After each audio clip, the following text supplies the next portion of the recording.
Good morning and welcome to this meeting of the Pensions Committee. I am obliged to inform you that the meeting is being live streamed and recorded. Members of the public will be able to view the meeting using the link on the agenda. So the first item on the agenda this morning is the election of chairman. Can I have some nominations for that, please? I'm pleased to nominate Councillor Tom Biggins to be chairman of the committee for this coming year. And I will second Tom. Brilliant. Okay. Is there any other nominations at all? No. In that case, we will take a vote on Tom as being the chairman. Can you all show your hands if you're in favour, please? Lovely. Thank you very much. Over to you, Tom. I'll move out the way and then you can come and sit in here. Thank you. I'll change the badges. I don't want to have to call you Sarah. I'll take the badge.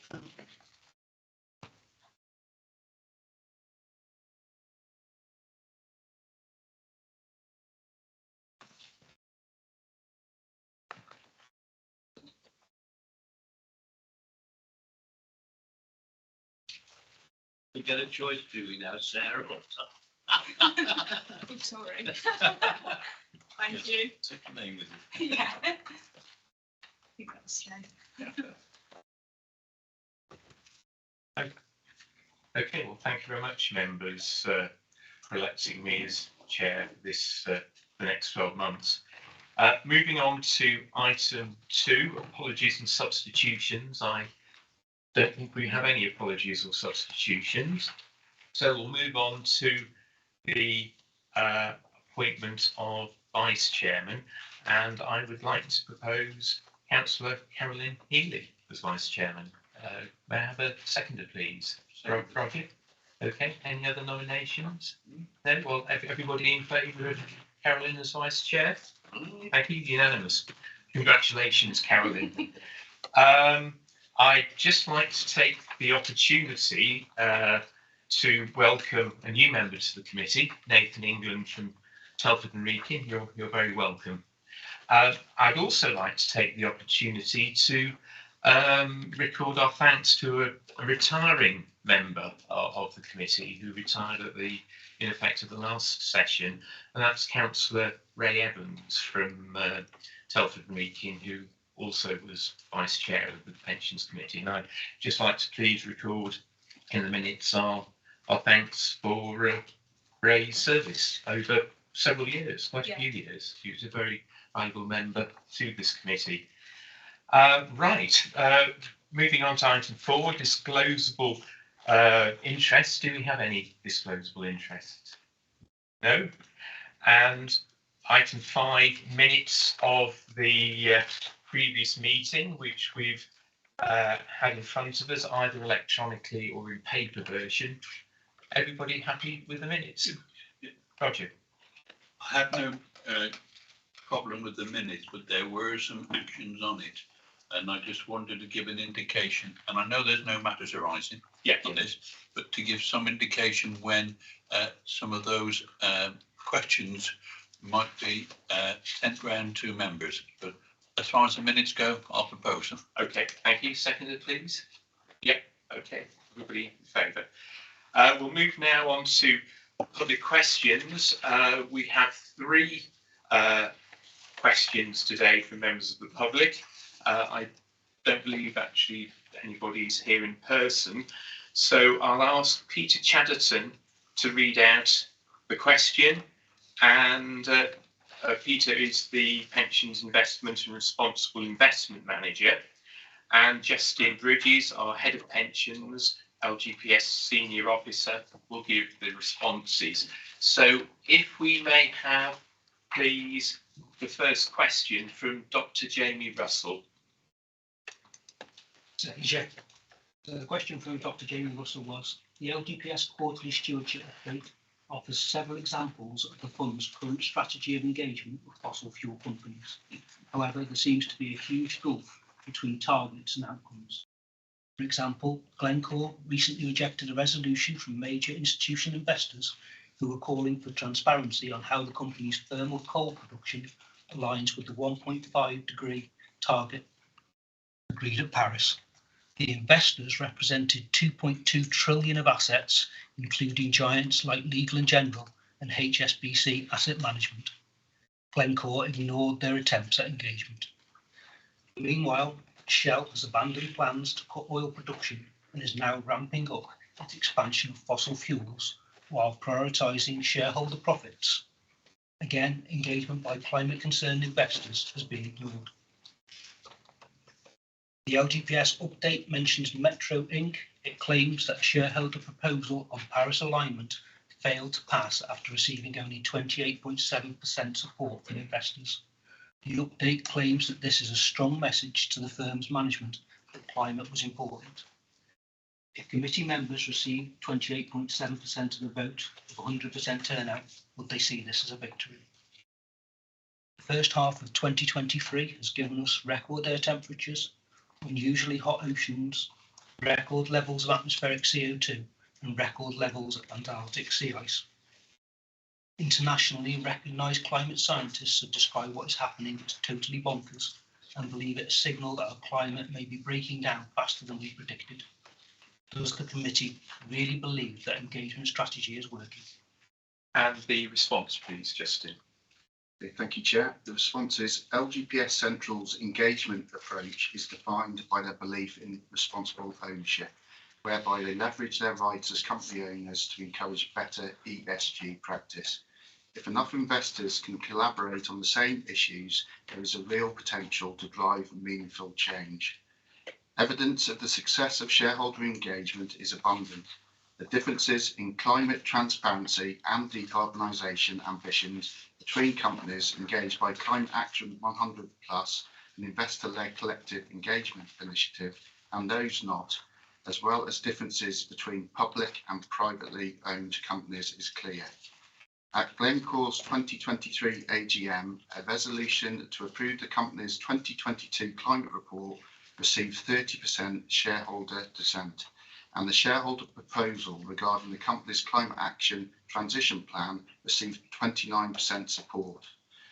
28.7% dissent on the shareholder proposal relating to alignment with the Paris Agreement at Metro Inc.'s 2022 AGM was also well above the 20% threshold required to stimulate an obligatory corporate response. The importance of such votes should not be underestimated. Not only can significant dissent profoundly influence corporate policy in the short term, but it also opens up new channels of engagement from other shareholders in the future. Furthermore, high levels of dissent can be noticed by proxy advisory firms who may change their voting recommendations for future AGMs. In this way, levels of dissent can quickly grow if corporate policy remains unchanged. It is also important to recognise that engagement is rarely a linear process. As evidenced by recent announcements from Shell and BP, companies' short-term strategy can continue to develop contrary to the long-term expectations of large groups of shareholders. In such situations, we must turn our escalation approach and work with like-minded investors to demonstrate the level of our concern on these issues. On this basis, LGPS Central has filed shareholder resolutions and submitted evidence to court to further its commitment to encouraging ambitious decarbonisation from its portfolio companies. Engagement by responsible investors is having a positive influence on corporate behaviour. Based on data provided by EOS, LGPS Central's stewardship provider, approximately 60% of engagements across LGPS Central's managed funds progress towards the achievement of at least one predetermined objective over 2022 calendar year. Through thoughtful escalation and targeted engagement, we remain confident that our responsible ownership approach is the most effective way of continuing to drive meaningful change with our portfolio companies, policymakers and regulators. The fund's investments in Glencore have reduced from 4 million as at 31st of March 2022 to 1.3 million at 31st of March 2023. Thank you. And our second question is from Mr. Michael Cripps.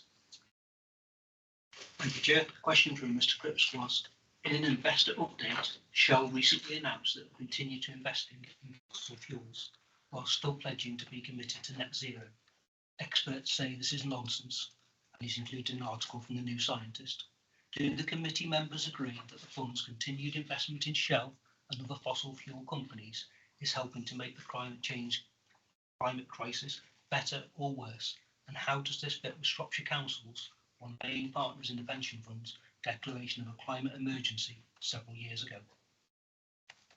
And the response, please. Chair, the response is, as an active member of Climate Action 100 Plus and long-term investor in Shell, LGPS Central, Legal and General and Columbia Threadneedle have continuously engaged with the company over its climate transition strategy. This engagement is driven by our belief that companies like Shell, with established access to energy infrastructure and significant economic resource, will play an integral role in any successful transition. With this in mind, over recent years, we have voted against management at AGMs, written to and met with the company, and provided evidence in the court case against the company's board in order to encourage a more ambitious approach towards decarbonisation and net zero. One of Shell's more ambitious targets have been to reduce oil production by 1 to 2% per year until 2030, based on the 2019 baseline. As the company has already achieved a 21% reduction following significant divestments, they have now announced that current oil production levels will remain consistent until 2030. While we were disappointed to see that Shell is not planning to continue such a commendable reduction, we recognise that the company is at least not scaling back on its oil reduction targets. That said, we still believe that Shell will struggle to align with the Paris Agreement that is a substantial further reduction in hydrocarbon production by 2030. We are cognizant of the potential risks of stranded assets and as the world accelerates towards net zero, and the impact this could have on investment returns. We have high expectations that our managers will be aware of these risks and ESG considerations, including climate change, will be integrated into our investment processes and reflected in their investment decisions. Future engagements with the company by LGPS Central, our engagement partners and external managers will therefore seek assurances around the company's commitment to the transition. It is also critical that Shell reaffirms its commitment to substantially increasing investments in low carbon areas such as renewable energy generation, hydrogen, bioenergy and electric vehicle charging. This will enable Shell to make a positive contribution to the transition and remain economically viable in a low carbon economy. We welcome Shell's sustainability related initiatives. These include its positive acceleration programme aimed at supporting energy startups to develop their capabilities and power business growth within the smart energy landscape, and Shell's continued work on responsibly decommissioning its oil and gas fields. We remain convinced that by engaging with these companies, we are best able to leverage our influence and help drive real world decarbonisation. Although we recognise the challenge of Shell's transition, we will continue to encourage the company to show leadership and deliver on its short, medium and long-term Paris-aligned decarbonisation targets. Thank you. And the third question is from Mr. Paul Cooper, please. Thank you, Chair. Mr. Cooper's question was, many of us are aware that Philip Dunn, one of our local Conservative MPs, is doing sterling work as chair of the Environmental Audit Committee. On the 5th of January this year, that committee issued a House of Commons report entitled Accelerating the Transition from Fossil Fuels and Securing Energy Supplies. The report includes the following prophetic challenge: a national war effort on energy saving and efficiency is required. As your contribution to this war effort, will you seize the moment and take up the challenge by divesting the Shropshire County Pension Fund from fossil fuels? And the response, please. Thank you, Chair. The response is the scale of effort required to transition to a net zero economy is an equitable manner, and that at the required pace is vast.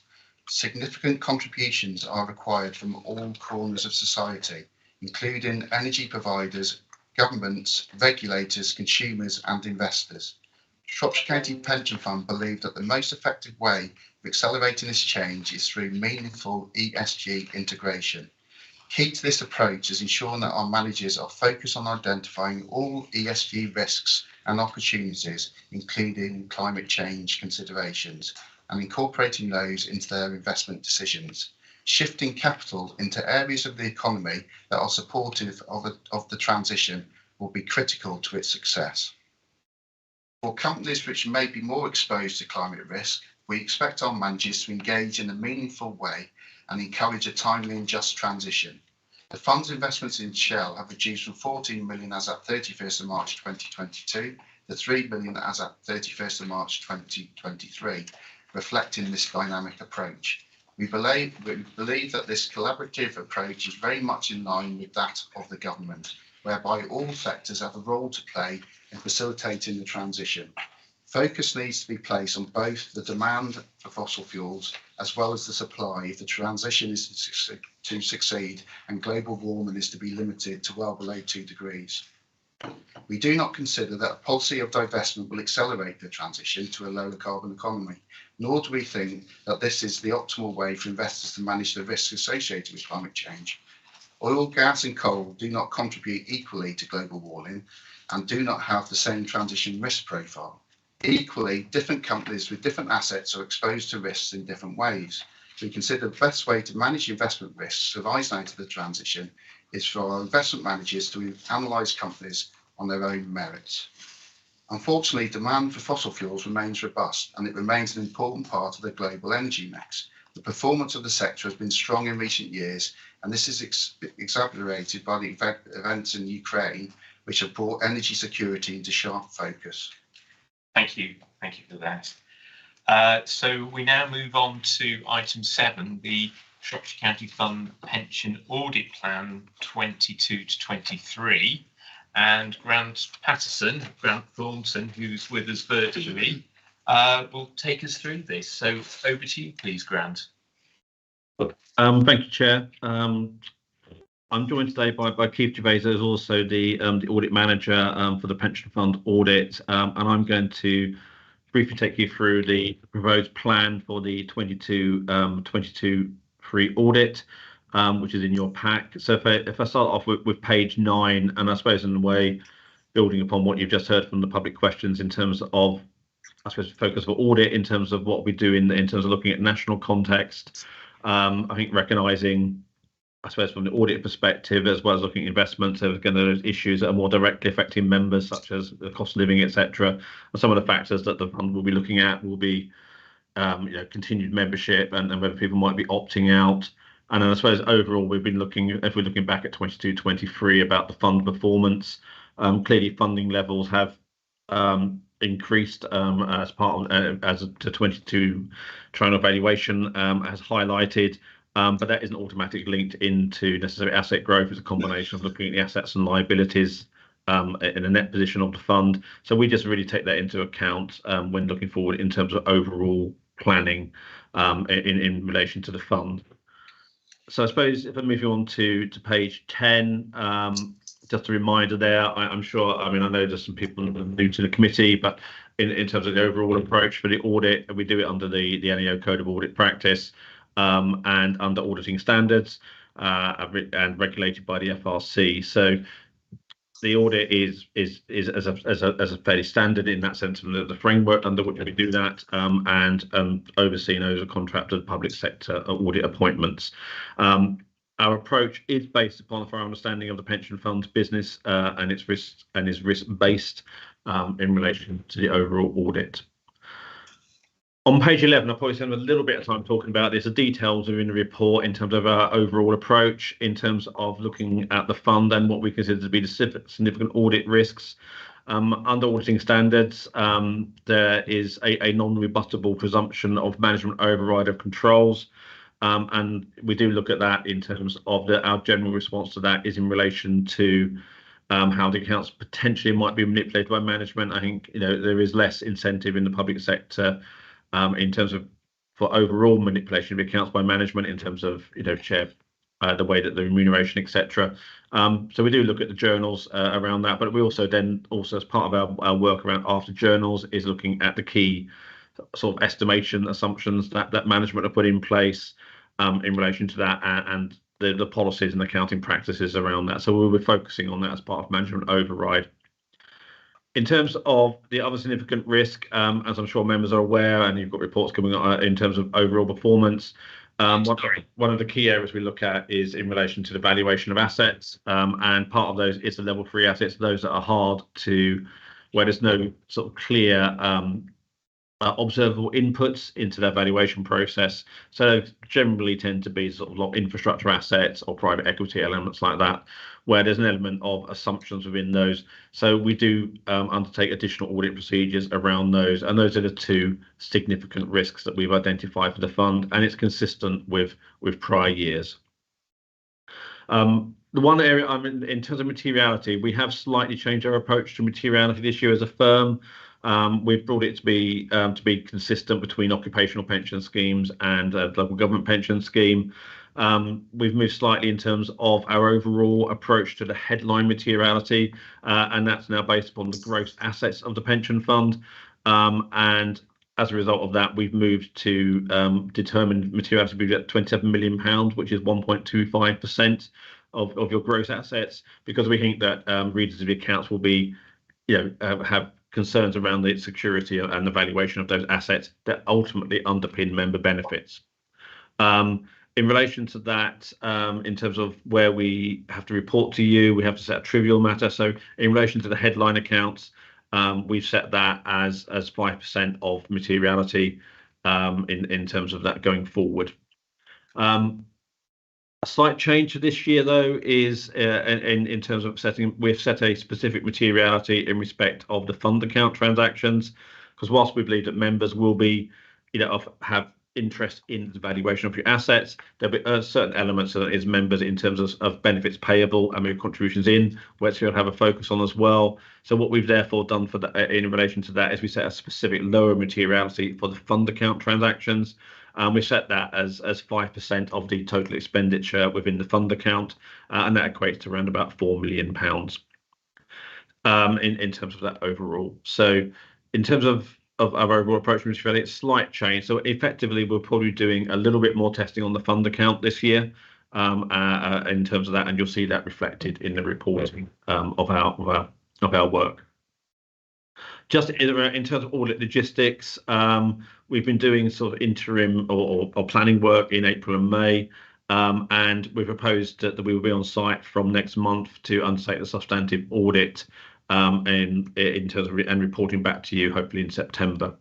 I'll come on to a bit more on the fee at a bit later in the report. Page 12 just takes you through, is a start of where we take you through the significant risks. We have to consider other significant risks around revenue, expenditure and income. Because of the nature of the income that the fund has in relation to contributions and investment income, we don't think there's any sort of significant risk around those. They're fairly predictable from contributions, and a lot of those are set either by regulation or through the actuarial valuation report in relation to the rate statements. So we can predict those and audit those, and therefore we think the risk of material statement is low. Therefore, we've rebutted in relation to income. On page 13 is really me just highlighting what I've said earlier around the valuation of level 3 assets and why they are considered to be of higher risk, and therefore we focus on those as significant risks.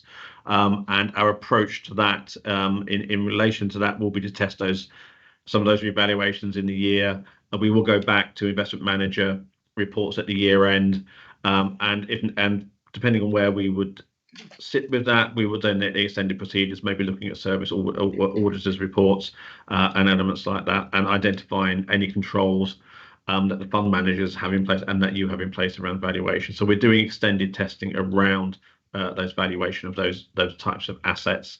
We'll also be working with LGPS Central in the more general terms in terms of looking for assurances, because LGPS Central look after the assets of a number of pension funds. We will be looking to see if we can do a more efficient audit approach in terms of gaining assurance of all of those funds and not just of yourselves as your auditors.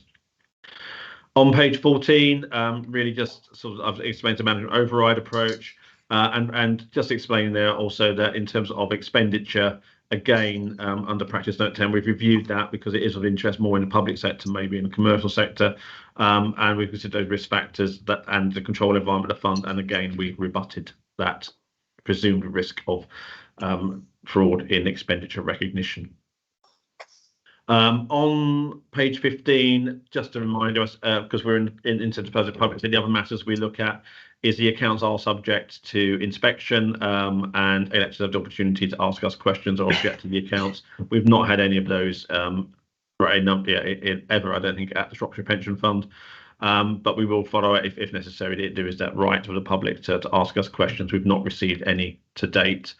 And there, what I would highlight is the 2022 triennial valuation has occurred. That was published and was published around about March, April of this year.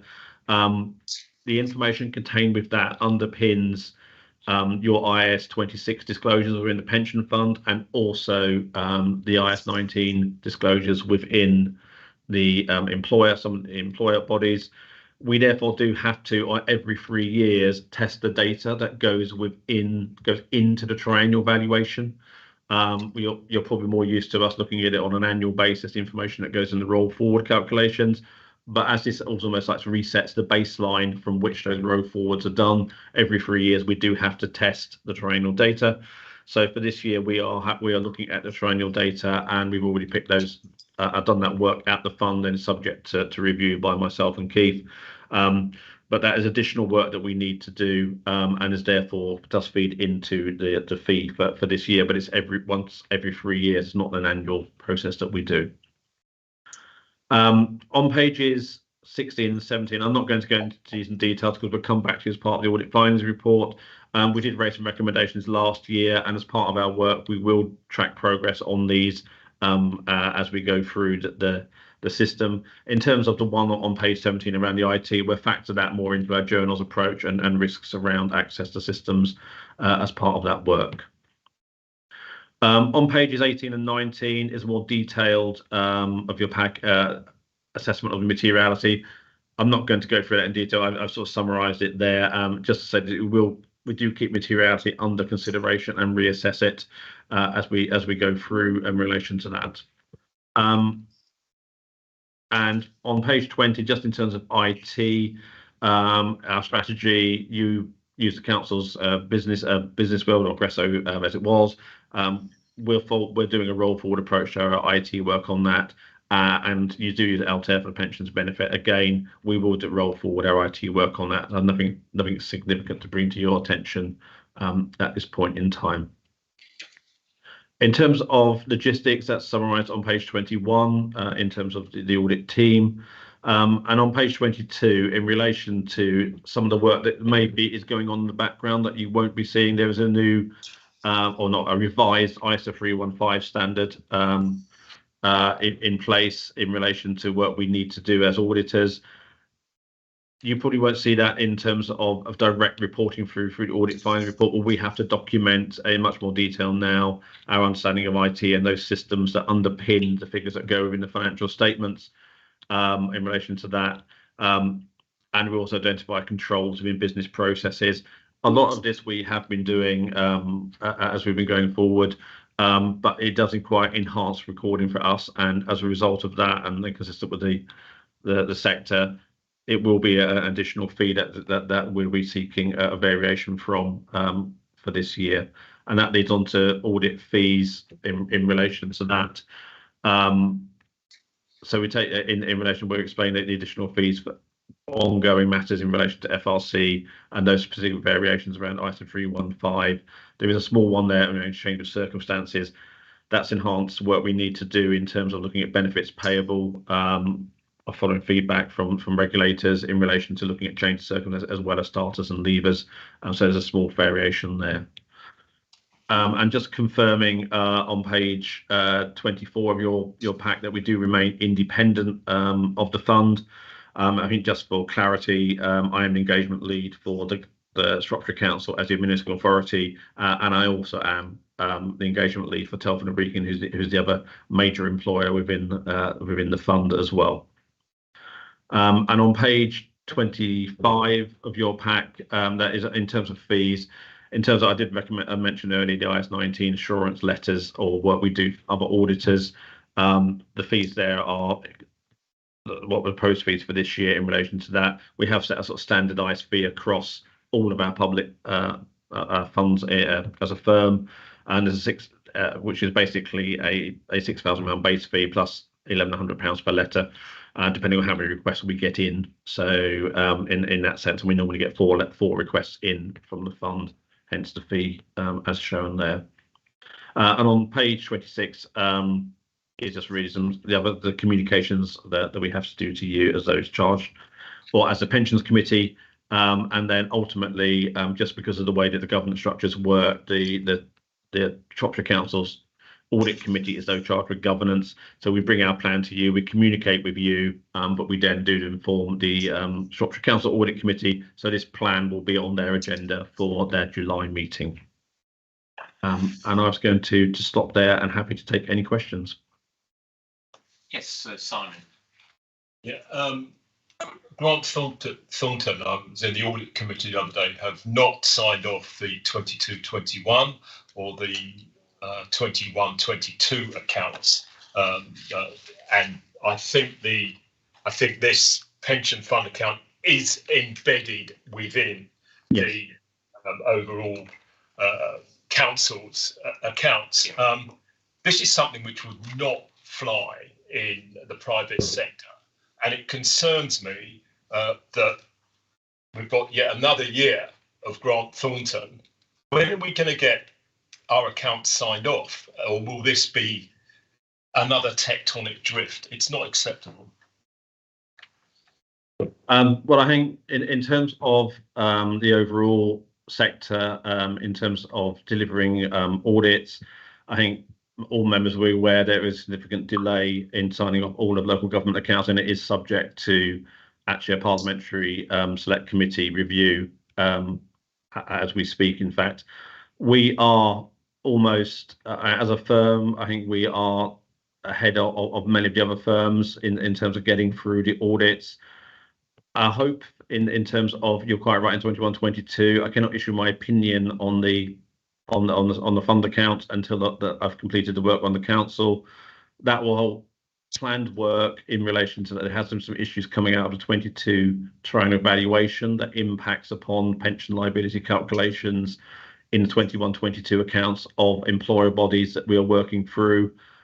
I'm hopeful that work will be completed in the next month, and therefore I am anticipating being able to sign off both the 2021, 21-22 accounts, hopefully by the end of July, and then we will be back on track for 22-23.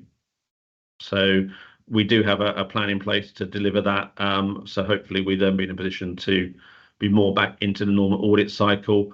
As I did say at the council's audit committee yesterday, in terms of the overall plan, I think in terms of that, we will have completed our substantive work on both the fund and the council by the end of September. I will be hoping to report back to the pension fund on the end of September. The council actual formal reporting, maybe a little bit, it'll be up to October, November in terms of reporting that. But we will hopefully therefore be back on into a normal audit cycle towards the end of the calendar year. Just following on from that, just so I'm absolutely clear, the outstanding audit opinions for the pension fund for years 2020, 21 and 21 to 22, am I right in hearing that you just said that you will actually produce those audit opinions by the end of July? Well, 2021, I am almost like 90 to 100% confident on. 21-22, we need to go through to do some additional procedures around the triennial data work and update the figures within, or the figures that update the figures in the council's accounts. Once that is done, I will be in a position to audit, to issue those opinions. So if that work goes as planned, then yes, that should be by the end of July. Okay. But it depends on that work, if you know what I mean. As nothing comes out of that work, I'm not anticipating any significant issues coming out of that work. And part of that is linked into, as members will have noted, there's been a significant improvement in the funding levels of the fund overall. Therefore, it's likely to have an impact upon net liability positions within the council's accounts. So we just need to check whether there is a material movement in 21-22. The only way we can do that is by asking the councils to request new IAS 19 letters from the actuary. Once they arrive, that will then dictate what level of work we do. I.e., if there's not a material movement, then we will move on. If there's a material movement, then we will need to have conversations with the council about amending those accounts and then hopefully signing them off. But that piece of work should be relatively self-contained. So that's why I'm sort of saying the end of July is an achievable target date. Well, thanks for that. Now, moving on to this year, 2022-2023, hopefully we're going to be a little more back on track because there's been immense slippage over the previous years. When do you think we will be back on track, and when would you expect the 22-23 audit opinion to be available? Well, again, it's dependent upon the timing of the council's audit. I mean, in terms of the work at the pension fund, we are programmed to say to start in July. I will hopefully be reporting to you in terms of whether if things go the same as in the past, and that we'll be in a position to issue an unmodified opinion. I should be able to report back that to you by the end of September. I think in terms of the accounts, the council's audit, we're still working through the final timeline, and that is what I reported to the audit committee yesterday. Again, though, I think we are looking to get the substantive work done by the end of September. I think the reporting for that will be slightly later in terms of that, depending on how that audit work goes. So I know that the statutory deadline is the end of September. I think every firm is working towards that to try and get that back on track. I think we have to have that conversation around, I think, in terms of the level and quality of audit work expected now, in terms of whether that will be achievable across the whole of local government. I know it's in statutory, and I think there are conversations going on there in terms of, I suppose, in terms of regulation. Just to be clear, those are publication deadlines, not necessarily auditing deadlines. They're when you have to publish your accounts, and if we haven't completed the audit by the end of September, you just need to note the reasons for doing that in there. So picking that up, I mean, I would hope that for yourselves, we'd be by October, November, we would issue the opinion, depending on when the audit committee dates are for the council, and then that would finish. So we should hopefully review yourselves, as I say, caught up by the end of the calendar year. Okay, Noel, thanks very much for that, because I am very minded that your fees have gone up, looking at page 23, quite substantially in percentage terms over a 2-year period.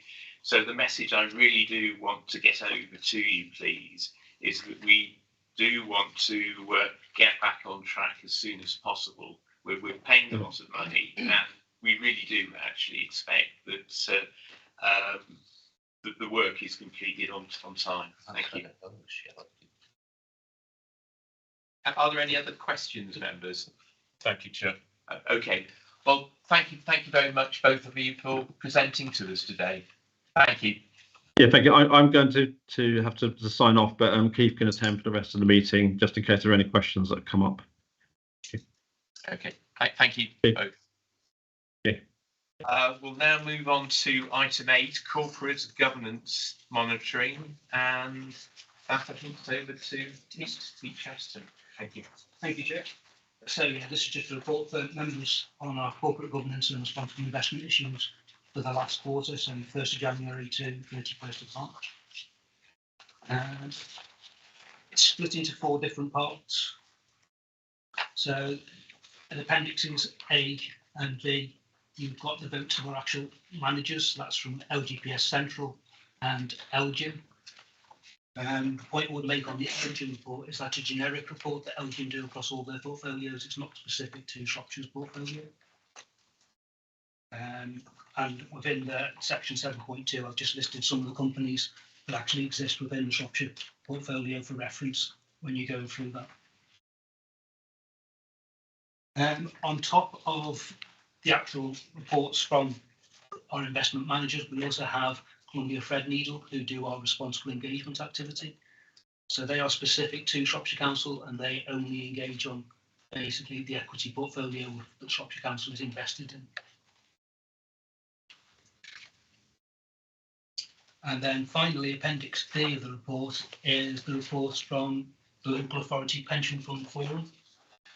In fact, what they do is they combine the power of all LGPS members in terms of voting. So they vote on an aggregated basis. So again, it's not specific to Shropshire Council, but they have very much the same sort of views in terms of what they're actually trying to vote upon. And again, what I've tried to do there is I've just pulled out at 8.3 some of the companies that actually exist within the Shropshire Council Pension Fund portfolio that you may be interested in. Section 9, we've talked previously about the stewardship update and the council fund trying to be a member of the FRC's latest stewardship code. We submitted that report to them on the 22nd of May 23, which was before the deadline. At this particular moment in time, we're just waiting on a response to that. We haven't been given a deadline for when that response will be received, but obviously as soon as that is received, we'll bring it straight back to committee and board. Section 10, it's just a quick update on the DLUC TCFD consultation. Again, this was originally reported back in December 22. We have formally responded to that consultation along with LGPS Central and a number of other authorities. We've not had any outcome on that, and again, as soon as we're aware of what the position is on that, we'll bring it back to the committee and the board. At section 11, I've just picked up on the fact that Simon requested climate change training at the last committee. Simon. Yeah, thanks. To be honest with you, Pete, I find it quite disappointing that I was very specific as to the nature of the climate change training. This was not a generic, as has come out in the report. It was specifically about the nature of what we mean by net zero. What does that actually mean? How is it measured so that we as a committee understand what I believe should be under section 5 as well, that what we mean when we are looking to get to net zero by 2050. And I would be grateful if going forward, instead of just saying to take it very seriously, we actually put a little bit of definition. I mean, we've had public questions, I mean, every committee around this self-same subject. And I just think we can be a lot sharper as to what's being said when we take it very seriously. So 2 points. One is I'll be grateful if you would next time, and I will be looking for it, define the seriousness is moving to or achieving net zero by 2050. And secondly, when we do get to climate change training, can we make sure that it's just not what climate change is, which is what would come from this, but actually, as I requested, and people object to it, fine, please say, we don't want to hear it because it could be pretty technical, what we actually mean by net zero. Thanks. In terms of what we're going through, what I proposed with LGPS Central, and obviously we're just waiting for committee members to come back, is to go through things like the carbon risk metrics, where the figures actually come from, the reliability of estimates in terms of when they're making estimations, and how we avoid double counting when we're looking further out at things like scope 3 recognition. But I mean, if there's anything else, like I say, I'm quite happy to send through a suggested agenda to committee members prior to that training. So if there's anything else you want, I think it'd be really helpful if you just sent as to where we are on the training. Maybe it just didn't come out in the report, which is fine. But the point I'm making is that if we're moving into that, what are the metrics? It may just be an idea that you send out to us. Is this the training that you want? Right, so we get what we want rather than a generic. Yeah, quite happy. Yeah, thanks, Pete. I appreciate that. Thank you. Following on from that, I think really we need to identify a date in the diary, probably around Robin, so that because we're all busy people and trying to get a date so that we can all attend a training session. I think that would be really useful. I mean, is there any preference for a morning or an afternoon? We might all get that one. It just depends on the day, I suppose, doesn't it? Morning, definitely. I think. Morning for preference, possibly, but you know, we'll have to try and fit in. Roger, you want to ask a question? Yes, I was going to ask it at the end, but I'll come in now. In the minutes of the last meeting, there are two comments there about LGPS Central, more detail on the actual outcomes of engagements. Can't see any feedback on that, about where it is or when we might say. And there was a discussion about deforestation and about taking comments about those companies who might be investing on and taking up that issue. Have they been progressed? Will they be progressed? Is there any update on it? Right, so in terms of the update from LGPS Central, I did send round two members a separate update after the meeting to confirm that LGPS Central at this particular time don't produce an engagement report for Q3. They produce an engagement report for quarters 1, 2 and 4, which is why you've got a report in this particular pack. Now, obviously, we've raised that with them, what we would look for, and what has been raised by a number of the 8 members that form part of LGPS Central is that they are looking for effectively engagement reports for every quarter.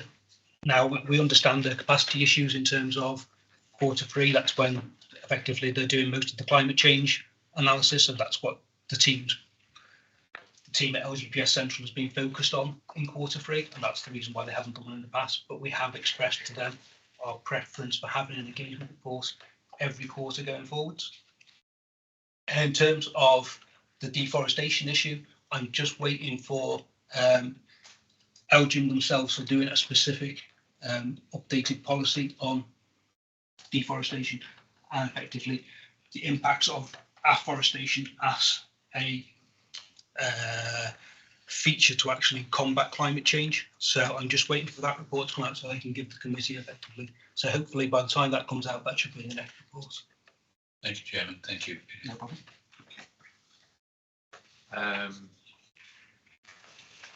You more or less, you want to sort of come back or The questions that Rod was saying, also following up from Simon's point, and I do support Simon's view on the training. So thanks for that. I think, I mean, in the appendices, this report and some of the reports from the LGPS Central and so on, there's, we've got these sort of case studies and a bit more of a narrative than we used to get in terms of engagement reports, rather than just the table of voted at certain things, voted against, voted. But I still don't feel like we're getting a sense necessarily across the whole of the, the sort of ESG issues, a sense of what difference that engagement is making. So, I mean, there is there's some. So, for example, in the social engagement, the example, I think it's in Appendix A2, Thermo Fisher, the human rights issue, and there's an outcome in that, in terms of something that will happen as a result of that engagement. But I think when we come to then some of the other engagement, I suppose, particularly around the climate change issue, it doesn't. I suppose I still have a sense that we're not making the difference. That engagement is not making a difference. I can't see where there's evidence of that. Yes, we've written a letter to Shell. Yes, we've provided evidence. To potentially go to a court case, but Shell is still investing in, are still doing oil exploration. They're still creating new oil fields. So it just feels to me that our engagement isn't necessarily making the what was the word that was used in the one of the answers to one of the questions was this, a sort of a kind of abundant amount of evidence, I think was the word you used, Justin. I don't see that. I don't see that there's that level of evidence that our engagement is making a difference, particularly on the climate change. It perhaps is on social and governance, but particularly on climate change, I don't feel that it is. And I suppose my question really is, at what point do we say, well, engagement isn't working and we do need to start moving money out? I'm pleased that, with the figures you had in the answer where, some company like Shell, 14 million down to 3, that's really positive. I think that's good. And so I guess I'm trying to understand the link between engagement, feeling that engagement isn't making the difference to what we would like to see, and therefore making investment changes as a result. And I'm not quite sure I've got an understanding of that process and where the triggers fall. Okay, so that's really quite a deep philosophical question, and made it hard for us to answer it today. But Pete, do you want to say? Well, yeah. probably on a bit too. All right. So who would like to? and this is an ongoing issue throughout the LGPS, it's fair to say. There's two points I think I'd like to put into this very valid debate. Number one is our application to the Stewardship Code. One of the key things that is a requirement to be a signatory to the Stewardship Code is to be able to evidence outcomes rather than just waffle. So through that process, every fund that is a signatory and accepted signatory to that going forwards will have to evidence outcomes of their engagement. So in a sense, if that strengthens to Simon's point earlier and yours, that actually there is some teeth beginning to appear into the process, hopefully that gives you a little bit of comfort around that. The second thing I would add is the focus I'm hearing here is very much on public markets. The next level of attention, in my view, and again it comes through the Stewardship Code, is engagement through private markets, where actually probably there is even more work to be done in a sense. And in my experience of engagement with private market managers, there can be some very substantial and quite startlingly wonderful outcomes as such, because to a large degree it's helping the managers that we work with, we're LPs, limited partners with, they are developing their own thinking in this area, and actually because they're coming from a sort of a start point which is behind public markets, the evidence is that the contribution they can make is much bigger actually than you might see in public listed markets. So I hope that gives you sort of a little bit of an idea around what's going on in the background and actually the real progression that we should be able to see going forwards. Can I just? Yeah. Yeah, I mean, it is, as you say, Tom, it's probably a big debate and rather than just a question at the end of a report. But it is one that we've mentioned in these meetings before, and you know, and I think obviously the sort of application for the Stewardship Code is important. But we did, if you recall, we had that very sort of stifling meeting in here when it was very hot. A couple of years ago now, I think, was it, where Brian very eloquently argued for that option of divestment to be in our armoury in terms of our relationship with companies that we invest in.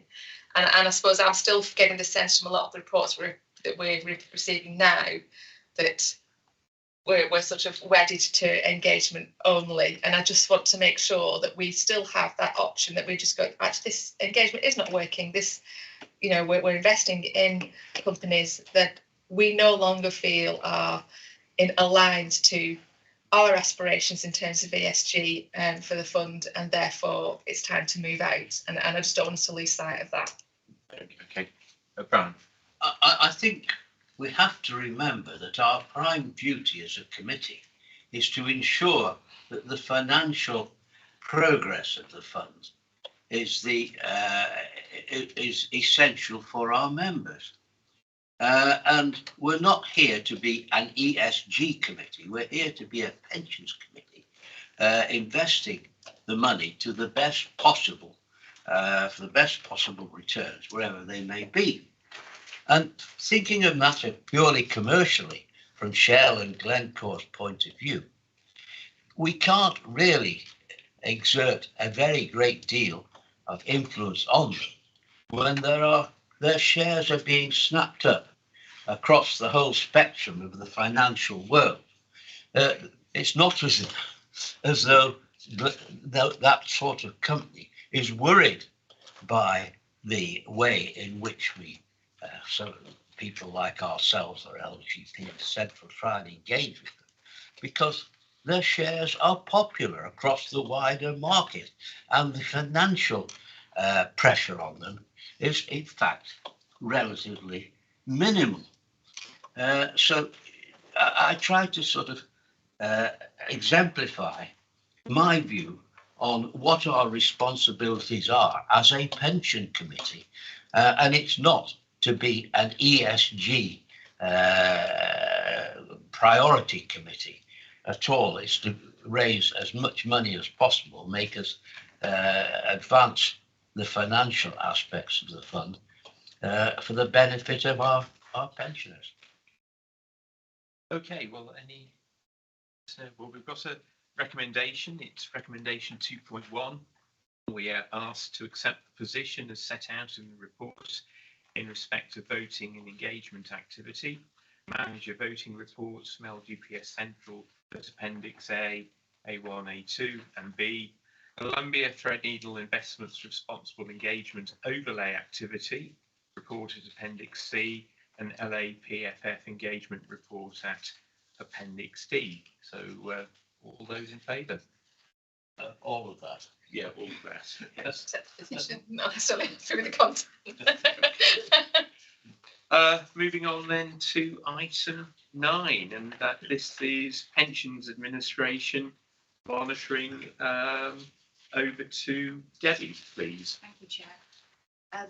Paper updates committee on all of the aspects that sort of come under the umbrella heading of actually looking after the benefits and collection of the funds into the Shropshire Fund.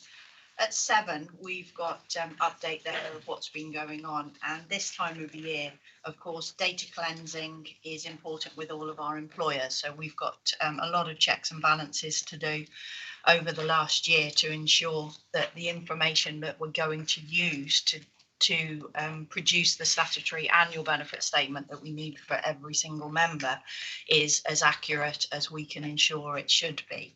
So we're doing that at the moment, and that will then lead into the annual growth checks for our members as well. So to see if anybody's got any tax charges.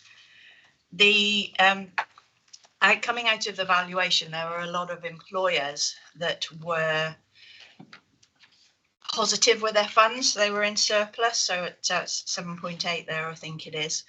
The employers didn't cope well with realising they had a surplus offset. So we have had an issue with some employers have paid their basic primary contribution rate rather than actually doing their surplus offset as well. So we're dealing with those at the moment and ensuring that going forward that they've set up their systems correctly and will be paying the right amount that's been certified under the valuation.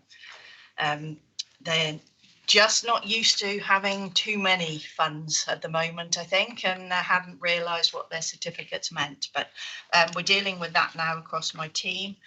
We have had a change in one of my leaders on my teams, the communication and team governance leader, Rebecca Clough, who you will have met through some of our committee meetings, has gone on to pastures anew with the Local Government Association and is going to support the Scheme Advisory Board, and her appointment to replace her is Alison Grange, which a lot of you will have known already dealing with some of the training. So just wanted to introduce Alison to you. So she's now going to head up communication and governance team.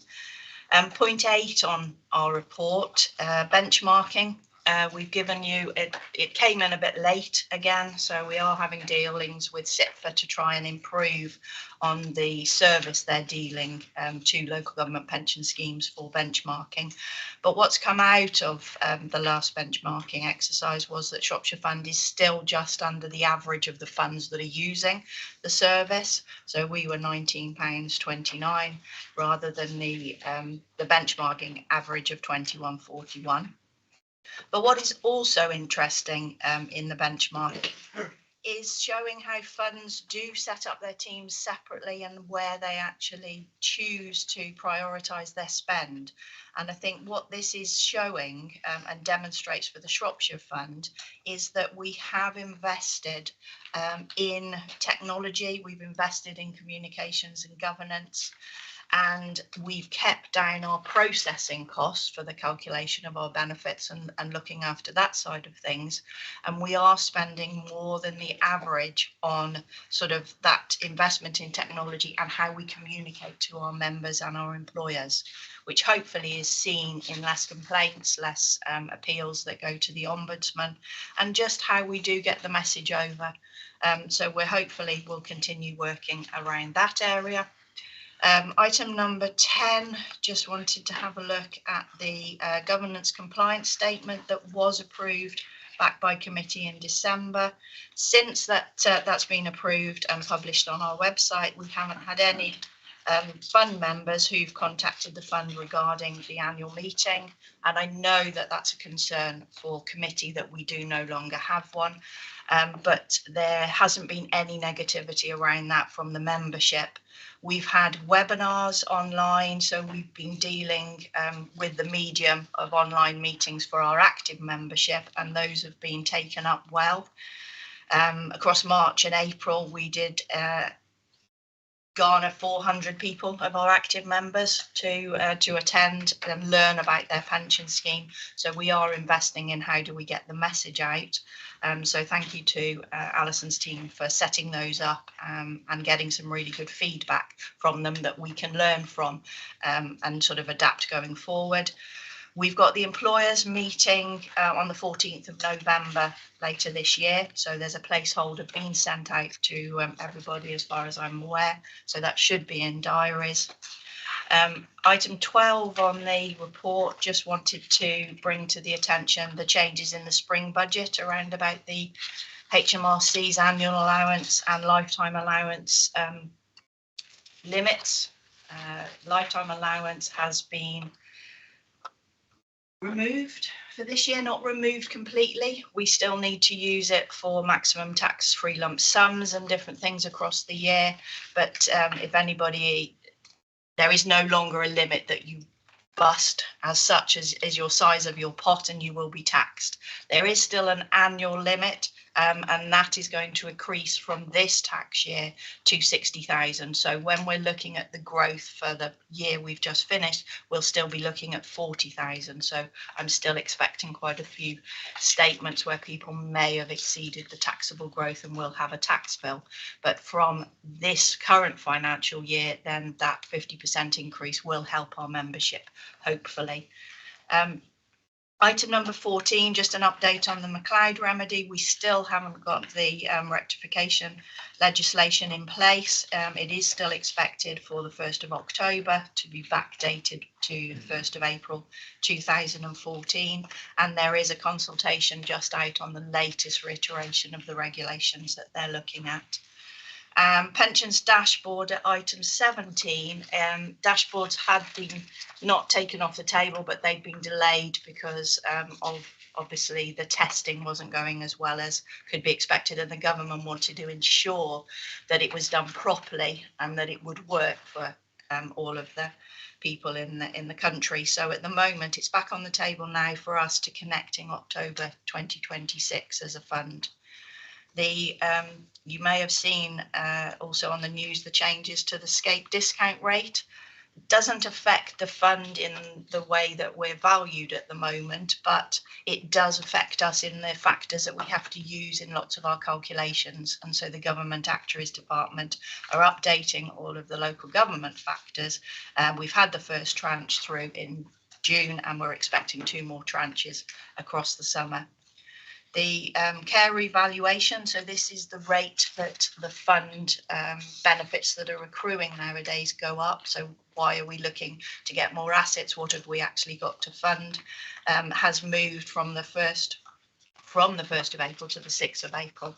And this was basically because of the 10.1% inflation, it was seen that that was going to skew very heavily the growth in benefits for members because of our care revaluation being prior to the end of the tax year.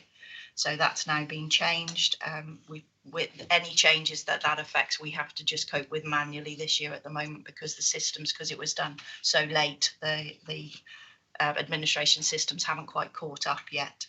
And item 22 there, just an update from the Department for Education around about the guarantees that the local government pension fund has in place around academies and academies outsourcing. So that's been good to see that they've confirmed that they do underwrite outsourcings for academies as well for funds.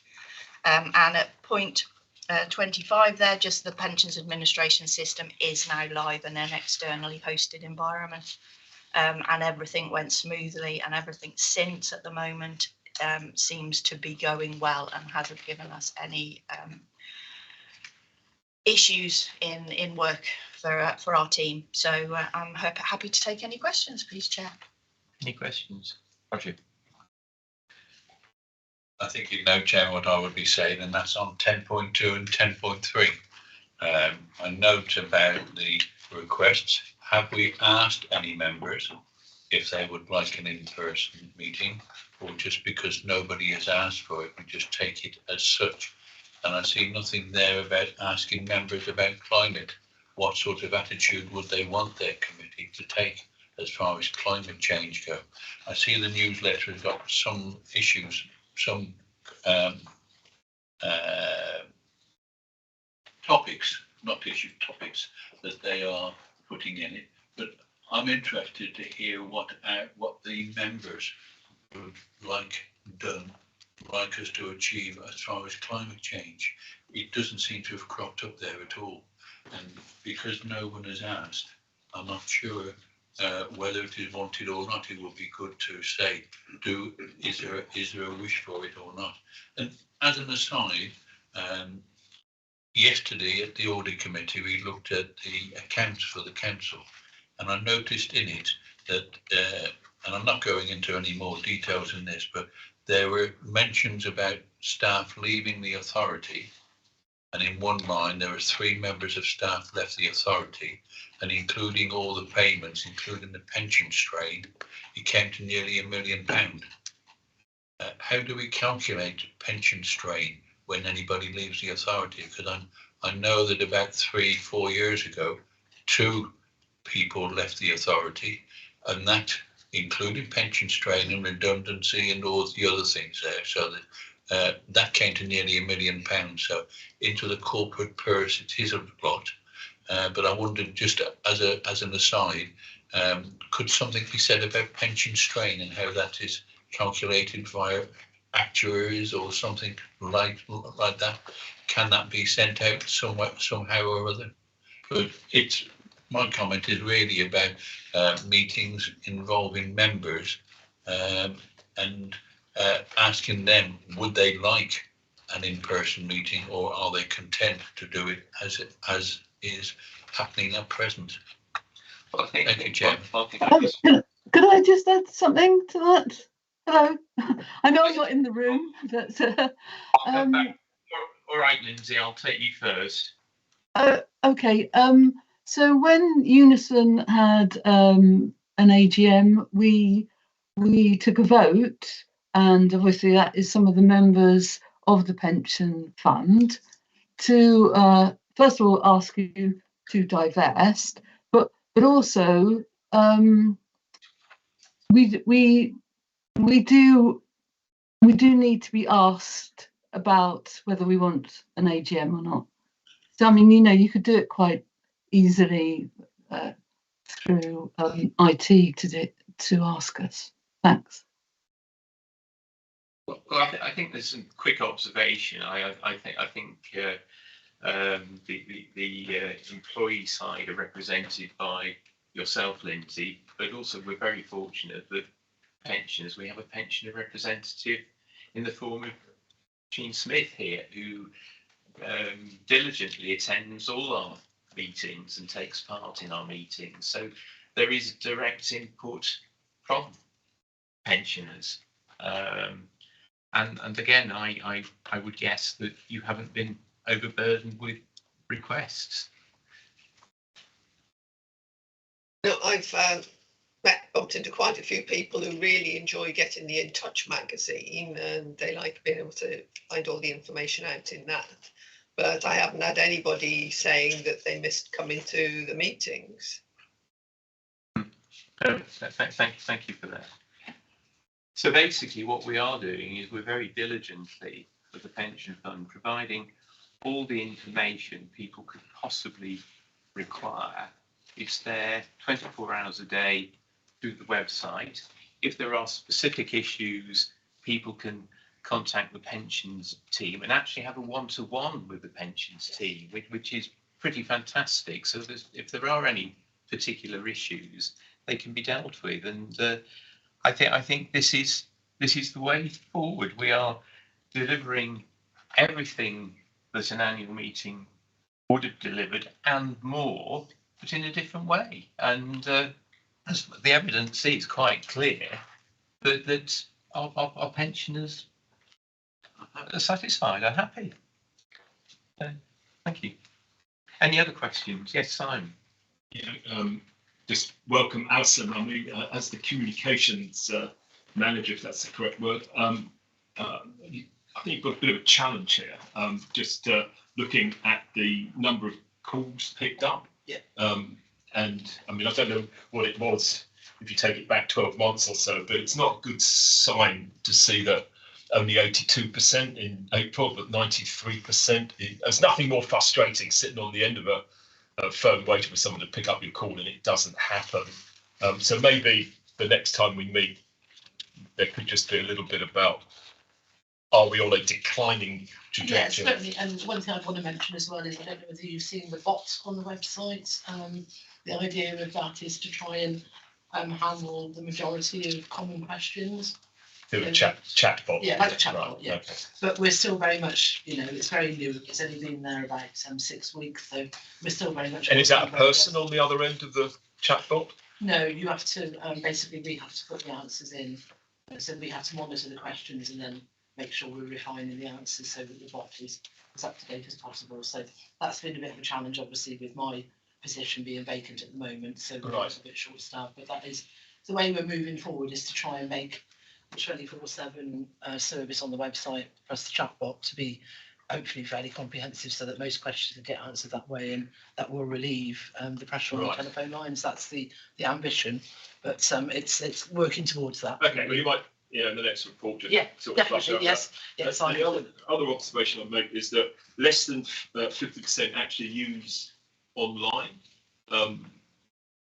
which it's got to be a bit of a worry, because if you choose not to lose on online, then you're relying on the newsletters, I guess, or the telephone, where you've got a declining amount of people pick up. So I'm saying you've got a challenge, and I think the next report would be good if we could sort of see how that challenge is being addressed. To back Tom's point, is that we are ultimately here for the pensioners, not just because we enjoy it.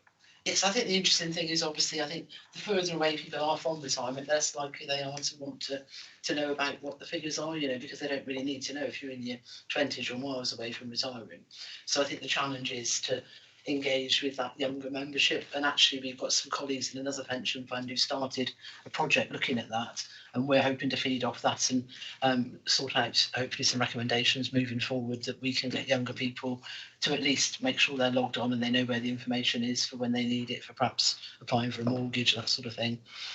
So I think that is a big challenge, but we're hoping to learn from other funds as well on that. Thanks. Carolyn. Yeah, thank you for the report, Debbie. It's really comprehensive. There's an awful lot in there, and it just shows the complexity of running the fund, doesn't it? Yeah.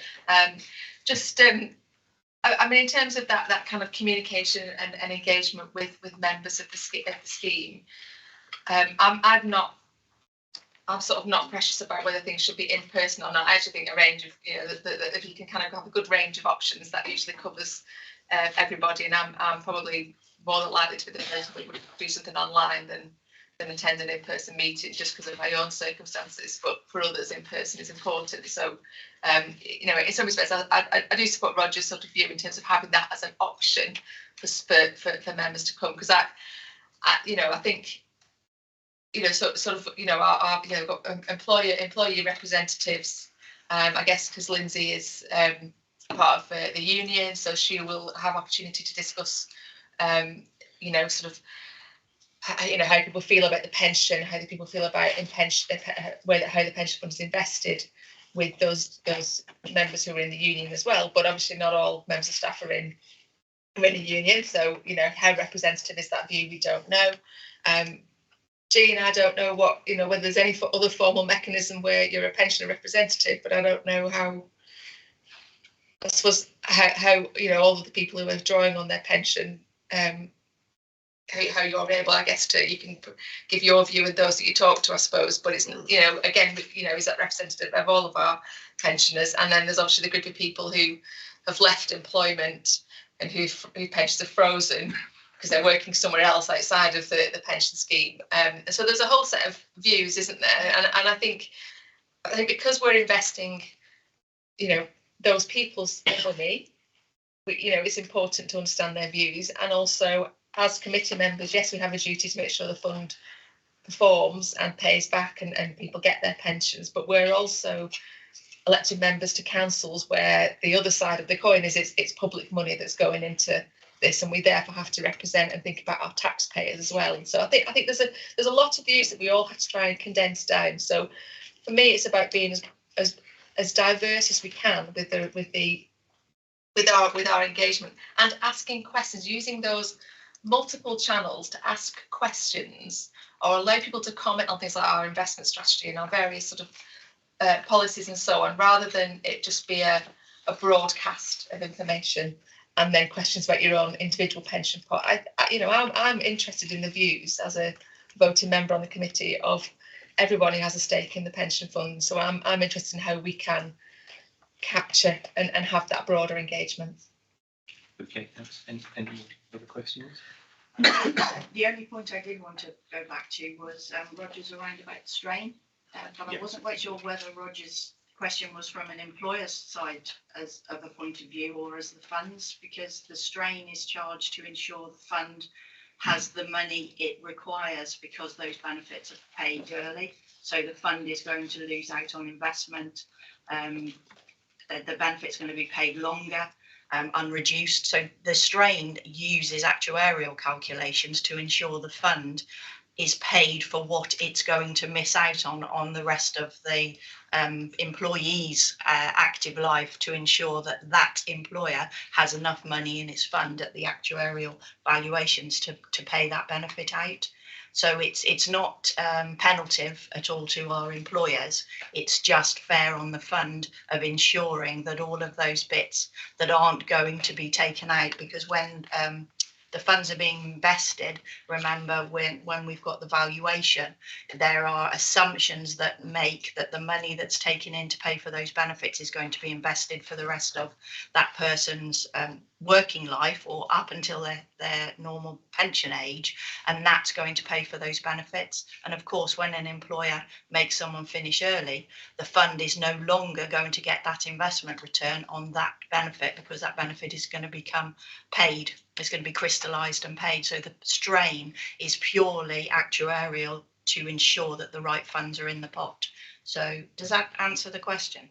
Thank you. Thank you very much. And I think, sorry, I will just sort of say, one of the areas that Alison and I will be looking at is introducing a couple of surveys across, and I think we'll be working with Pete now in his role and gaining some information back, and we can broaden that as to the service you receive from us for actually looking after your benefits. Actually, we can add something in to say, are you interested in this factor? Is there enough information? Can you find it? So I think we can look at ways, Caroline, to actually get that information back in.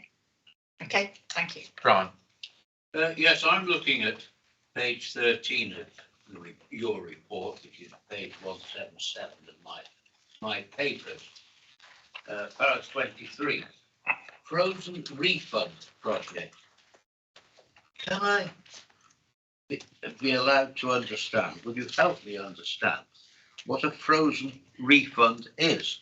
Is this something that a pensioner uses, or is this something that happens because of some external factor in the pensions legislation? What is a frozen refund? I've never come across it. Yeah, before. I can answer that quite clearly. I'm sure you can.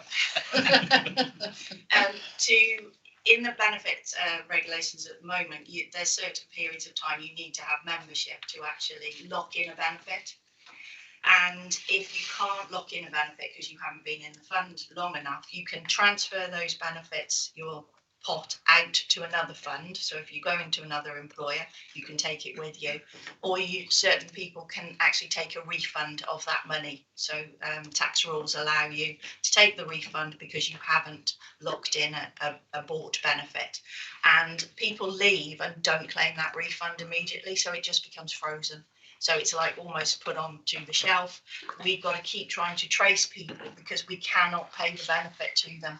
We've just got this pot of money sitting there, and they're just in the pensions arena. They are just called old frozen refunds. So they're frozen because we cannot do anything with them. We can't pay a benefit, but we can pay a transfer or give the people the cash back. And we're just doing a big exercise to try and reduce some of that money down. I'm amazed how many there are. Yeah. Presumably, lots of them die before they ever play them. It's still due to the estate, but which is why we do have to keep working on them. We're literally working with the government at the moment to look at, there's also issues around, there's 5 years under the current regulations to pay a refund, and then it becomes an unauthorised payment, yet it's still due, and it's still due to the estate. So we're trying to get the government to also change their legislation because they put funds into an untenable position in the last set of rules, and that we have to pay an unauthorised payment, but we do our best to track them down. That's neat. Thank you for the question. Well, thank you very much, and I'd just like to record our thanks to the department once again. I mean, a most comprehensive report. It really shines a spotlight on the enormous, I do stress, enormous amount of work that is fully appreciated by us and also by all our pensioners. So thank you all very much. One other thing can I ask in relation to this? There is reference to a newsletter. I think it would be very helpful if members of the committee had copies of that newsletter so that we know what we're telling our pensioners. We do. They're on the website, but we can ensure that when we're producing them, if the committee would like, we can send the newsletters we send to each categories of people across the year, so you can see what's going out.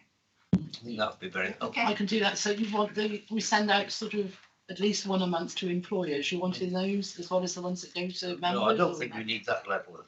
Just the member ones. It's really the member one. That's fine. Yeah, no, just wanted to double check. Okay. Okay, committee. The recommendation 3.1, we're asked to accept the position as set out in the report. All those in favour? Yep, unanimous. Thank you very much. Item 10, exclusion of press and public. Chairman. Yes. Before you move that, can I ask for confirmation why item 15 is in the exempt section?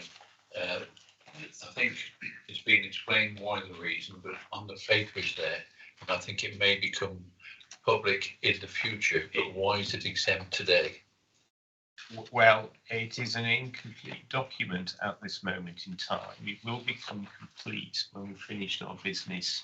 And when it's complete, it then goes public. It then goes public, yes. So by hopefully 1 o'clock this afternoon or 3 o'clock or whenever we finish, it will be a public document. All right. Okay. All right. So I can have it in my mind that does become a public document later on. Indeed. And I will not be contravening anything if I make any comments on it, which is where I'm coming from as well. But I understand. Well, you're not going to make any comments at this particular. No, I'm not. No. So you're fine, Roger. You're fine. So item 10, exclusion of press and public. To consider a resolution under paragraph 10.2 of the Council's access to information procedure rules that the proceedings of the committee in relation to agenda items 11 to 17 shall not be conducted in public on the grounds that they involve the likely disclosure of exempt information as defined by the categories specified against them. I'd like to propose that. Can I have a seconder, please? Simon, all those in favour? Yep, unanimous. I would just ask for the live stream to be stopped, so just bear with me. Now, what I'm going to suggest is we take a comfort break, probably for 5 minutes.